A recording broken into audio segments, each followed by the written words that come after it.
Welcome to another edition of Fourth and Pain, the only football pro wrestling show to be hosted by an NFL player and a weight loss champion. Redskins defensive end Adam Carriker is with me.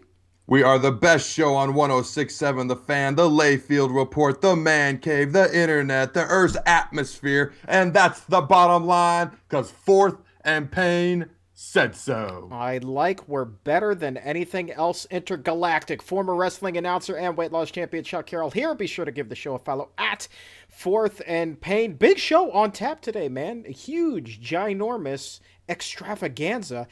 Later on this hour, we're going to be joined by our old friend Goldberg. Haven't heard from him in quite some time. Very excited about what's going to be happening there. But Adam, of course, big to do with you. You recently had a third surgery, so in about 4 minutes, we're going to talk about that. But I wanted to start today with Johnny Football, Johnny Manziel, who just can't seem to get out of his own way. And I don't know if this latest thing is still a case of immaturity or at this point he's just literally an idiot. I mean, how do you take this? The guy goes to two Texas University frat parties and gets thrown out. One time he's wearing a Tebow jersey. I'm on the record as saying, when he comes into the NFL, he's not going to drop that much in his draft stock because of the way he's acting, because he's not causing problems. He's not going to bring darkness into your locker room, I believe is exactly what I said. I still don't think he's going to drop a lot. I think his attitude right now is I'm a college kid and I don't care that I'm the Heisman winner. I'm going to do what I want because I'm just a kid in college who's going to have fun and I don't care what anyone says. I like that to a certain degree. The problem is he's not only not representing the Heisman Trophy, because the Heisman Trophy is held to different standards, whether he likes it or not. I understand his attitude. I'm a college kid. I'm going to act like it. But he's not even acting like a smart college kid. First of all, who's going to go to their biggest rival's university campus and go to a party? That's just not smart, especially when you're easily one of the most recognizable people as a football player in America. And then who's going to get thrown out? And then who's going to go put on a jersey of a guy that he's been told he should act like and go back to the same university, their arch rival, University of Texas, the next night after being thrown out, and it blew up on social media? To me, that's just not smart. Purely just not smart. Whether you're the Heisman winner, whether you're just a college student. And also, when he tweeted not so long ago, he couldn't wait to get out of College Station. I mean, these things are just not smart. The thing is, I called him immature before. I would stick with that. He's not full of darkness, but at some point, he's got to grow up a little bit. Enjoy your college, do your thing, but you got to be just a little bit smarter. Yeah, well, here's the other thing. I mean, not only does he go to these frat parties wearing a Tebow jersey, but then he gets all of this hate response on Twitter, and he actually, instead of ignoring it, which would have been the smart move, he responds to a few of them and actually tweets a picture of his Heisman Trophy to one of the haters who basically said he wasn't going to be able to do anything this year because his head was so far up his rear end. To me, again, that's just not a sign of intelligence. You have to let things go, whether you're a college player, whether you're a professional athlete, whether you're anybody in the world. Sometimes you just need to let things go. And when you have this much heat surrounding you and you just keep adding fuel to the fire, that's where my issue comes in. And that, to me, if I'm an NFL scout, that's a huge red flag to me. That is a big time character flaw and a big time issue I wouldn't want in my locker room. As an possible NFL quarterback, current college quarterback, I love the attitude, the daredevilness in him because you love that on the field. Now, he needs to mature. He needs to grow up a little bit as a human being. Enjoy your college years, like I said, but just mature just a tad and be a little smarter. All right. Well, let's compare him to another quarterback in the college ranks. I mean, you went to Nebraska right now, Taylor Martinez. He at one point was considered to be a Heisman candidate, and he seems to be doing things the right way. Now, he recently tweeted out a picture of himself and Johnny Manziel. Now, you're a guy, obviously, that follows Nebraska a lot more closely than I do. So talk about the differences between the two. I mean, is this a wholesome guy versus the devil? What's going on here? Oh, if you're a Nebraska guy, you know that Taylor Martinez had been through a few battles of his own. He was calling his dad at halftime of the Texas A&M game a couple years ago, didn't come out. He had some battles with some teammates, some guys that I spoke to weren't crazy about him. What I saw last year was a guy who matured. What I saw last year was a guy who improved his throwing. What I saw last year was a guy who led his team on many fourth quarter comebacks to win games late, 3 or 4 times if I'm not mistaken, and many times on the road. Now my question is, can he be a Heisman candidate? Can he compete with Johnny Manziel this year on the Heisman list? The answer is yes. As a freshman 3 years ago, he was dubbed Team Magic because of the way he played. Now, he hasn't physically lost anything. The nickname is kind of faded, but I guarantee his physical gifts are just as good, if not better. You can tell he's matured and he's improved as a passer. Like I've said before, knock down the takeaways, the fumbles, and this guy will be on the Heisman list. He definitely has that talent. He's not as good of a passer and as good of a runner as Johnny is. Taylor is actually a little bit better, so there's no doubt in my mind he can be on that list. A lot of it will also come how the Nebraska team performs overall this year. The defense has to help.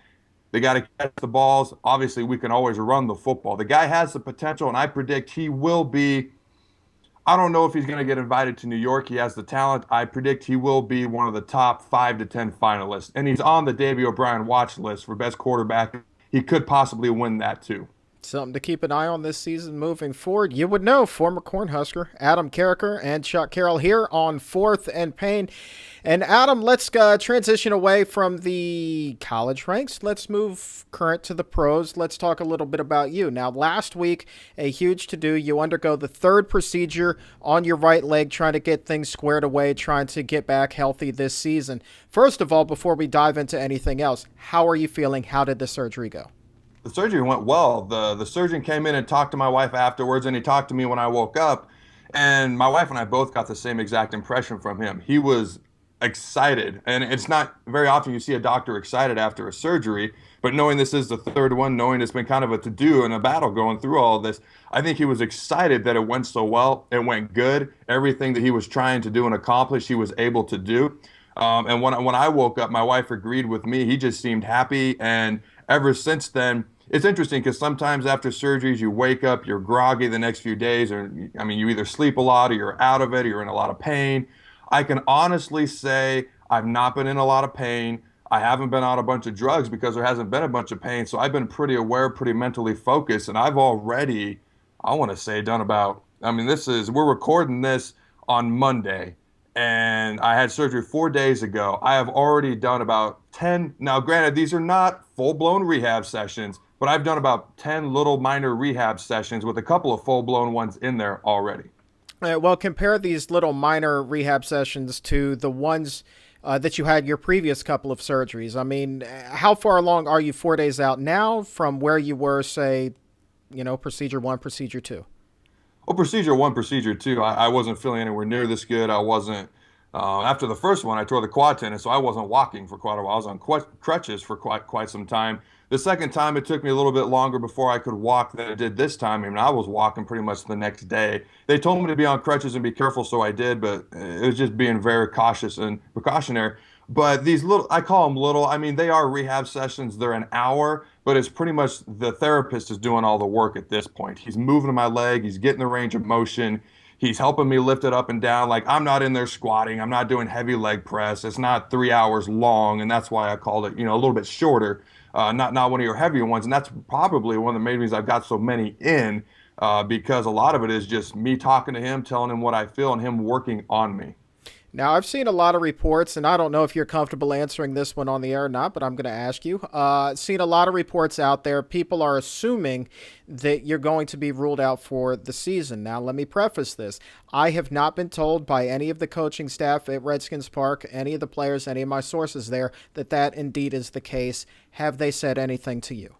Nothing has been said to me. I know that I've not been ruled out. The recovery time has been stated as 4 to 5 months, possibly a little bit sooner. My goal is sooner. My goal is to be back. I'm going to be back. I'm going to be back at some point this year. I have little to no doubt in my mind. I don't know when exactly that's going to be. It's going to depend on how the rehab process goes. The way it started out, I feel good, and it's going good so far. I got a long road ahead of me, obviously, but at no point have I been ruled out yet. Well, and Jim Haslett at one point during OTA said, hey, if there's one guy that you never want to rule out, it's Adam Carriker. And certainly I know that a lot of the fans listening and a lot of your friends on Facebook, Twitter, they all they got your back, man. They want you back on the field, and they realize what a huge part you are to this defensive line. So get healthy, man. I appreciate all the support, by the way. I've gotten a lot of love on Twitter and Facebook. Thank you guys very much. I can't understate exactly how much that means and can be supportive to a guy in my situation. I'll end this by saying, Has goes, it's 4 to 5 months. But then he looks at me and he goes, but I know you. And then he kind of walked away. There you go. The latest on Adam Carriker. This is Fourth and Pain. We'll be right back.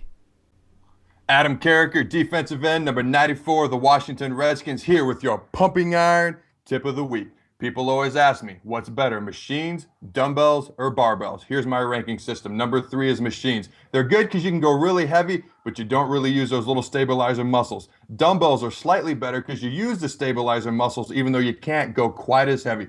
Barbells are the best of both worlds. You use the stabilizer muscles and you can go very heavy. And the ultimate proof is in this pudding. Story from my college football days.